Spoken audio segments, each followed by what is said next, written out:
विधानसभा चुनाव में सीट दर सीट मुकाबले में केजरीवाल मॉडल की चमक फीकी पड़ गई। आम आदमी पार्टी ने दिल्ली 2025 की लड़ाई में भाजपा के लिए जाल बिछाया था, अरविंद बनाम कौन। लेकिन भाजपा ने पासा पलटने का फैसला किया। बीजेपी ने न केवल इस सवाल को नजरअंदाज किया जिसने 2015 और 2020 के चुनावों में भगवा पार्टी को परेशान किया था, बल्कि दिल्ली की लड़ाई को सीट दर सीट मुकाबले में बदल दिया। एक बार अब भाजपा केजरीवाल फैक्टर से मुक्त हुए तो प्रत्येक विधानसभा में स्थानीय लड़ाई के लिए मंच तैयार हो गया। दिल्ली के पुराने नेताओं जैसे तरविंदर सिंह मारवाह, नीरज बसोया को फिर से उभरना, जिन्हें अब समाप्त माना जा रहा है, इसका सटीक उदाहरण है। लेकिन आपके लिए बड़ी समस्याओं के लक्षण दिल्ली चुनाव प्रचार के अंतिम चरण से ही स्पष्ट रूप से दिखने लगे थे। परिणाम चाहे जो भी हो, पार्टी पर इनका अल्पकालिक और दीर्घकालिक दुष्प्रभाव पड़ना तय था। 5 फरवरी को जब दिल्ली में मतदान हुआ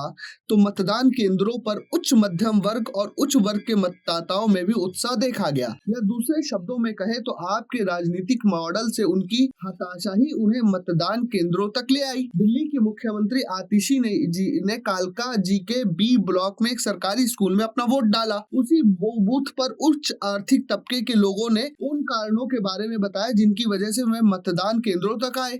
ये मुद्दे थे टूटी सड़कें, अवरुद्ध नाले और स्वच्छता की कमी। इसी तरह की आवाजें उस मतदान केंद्र पर भी सुनी जा सकती थी जहां अरविंद केजरीवाल ने अपने परिवार के साथ वोट डाला। किसी भी दूसरे राज्य में ये मुद्दे नगर निकाय चुनाव के होते हैं, लेकिन दिल्ली में मतदाताओं के इस वर्ग ने शहर के बीमार नागरिक ढांचे के लिए विधानसभा चुनाव में केजरीवाल और उनकी पार्टी को दंडित करने का फैसला किया। दिसंबर 2022 में आपने भाजपा से एमसीडी जीती। अपने मामूली अंतर के कारण आपके नेतृत्व वाली एमसीडी का भाग्य आपके नेतृत्व वाली दिल्ली सरकार के समान था। नौकरशाही के साथ लड़ाई और एमसीडी के वित्त पोषण और निर्णय लेने वाले निकायों, स्थायी समिति, क्षेत्रीय समितियों पर कोई नियंत्रण नहीं होने से शासन संबंधी बाधाएं, नगर निकायों में मामलों का प्रबंधन करने में आपकी विफलता ने आग में घी डालने का काम किया। जबकि आप दिल्ली के स्वास्थ्य और शिक्षा के बुनियादी ढांचे में किए गए बदलाव का दावा करती है।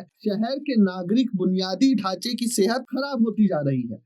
2023 की दिल्ली बाढ़ या 2024 के मानसून के बाद जलभराव ने दिल्ली के मतदाताओं की यादों पर निशान छोड़ दिए। इसके अलावा दिल्ली के उच्च वर्ग के मतदाताओं में आपके फ्री की योजना मॉडल के खिलाफ गुस्सा कोई छिपी हुई बात नहीं है। 2025 के चुनाव प्रचार में भी आप प्रमुख लगातार इस बारे में बात करते रहे कि कैसे दिल्ली का हर कामकाजी परिवार उनकी सरकार की वजह से 22,000 से 25,000 रुपए बचा रहा है। उनके भाषण दिल्ली के कामकाजी वर्ग के मतदाताओं को एकजुट करने पर केंद्रित थे। आपके 2025 के चुनाव प्रचार में उच्च वर्ग की चिंताओं को पूरी तरह से खत्म कर दिया गया। जब संभवतः भाजपा ने इस गुस्से का फायदा उठाया और उन्हें बाहर निकलकर वोट डालने के लिए उकसाया। जब सब कुछ आपके पक्ष में चल रहा था तब उसने दिल्ली चुनाव प्रचार के आखिरी चरण में तूफान खड़ा करने का फैसला किया। आप प्रमुख केजरीवाल ने भाजपा के नेतृत्व वाली हरियाणा सरकार पर यमुना के पानी में जहर मिलाने का आरोप लगाया। कहा कि इससे दिल्ली में नरसंहार हो सकता है। जल्द ही बीजेपी ने इसे मुद्दा बनाया। भाजपा आप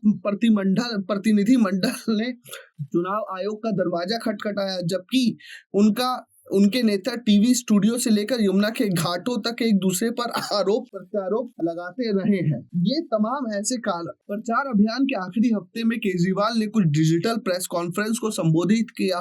अपने मतदाताओं और खास तौर पर नई दिल्ली के मतदाताओं को वीडियो संदेश भेजे। इनमें कहा गया, मतदान से एक रात पहले किसी को अपनी उंगली पर स्याही ना लगाने दे। अगर आप अपना वोट बेचेंगे तो जेल जाएंगे। चुनावी राजनीति में इस तरह की भय फैलाने वाली रणनीति अक्सर उल्टी पड़ जाती है। आप इसका अपवाद नहीं। कानाफूसी अभियान शुरू करने के बजाय आप प्रमुख ने आधिकारिक वीडियो बयान जारी किए जो अपने लहजे में नकारात्मक थे। कानाफूसी एक अलग बात होती है। अभियान के आखिरी हफ्ते का फायदा अक्सर राजनीतिक दल अपने चुनावी वादों को पुख्ता करने, सकारात्मक संदेश फैलाने और ऐसे मुद्दों को संबोधित करने के लिए उठाते हैं जो उनके मतदाता आधार को मजबूत कर सकते हैं। इसके विपरीत आप नेता भाजपा प्रवेश वर्मा पर आरोप लगाने और सीईसी राजीव कुमार की आलोचना करने में ही व्यस्त थे। यही तमाम कारण है जिसकी वजह से आप 67, 62 और अब 22 पर आकर सिमट गई है। अब देखना है कि अरविंद केजरीवाल अपनी रणनीति में क्या बदलाव करते हैं। Bureau report प्रजाहित।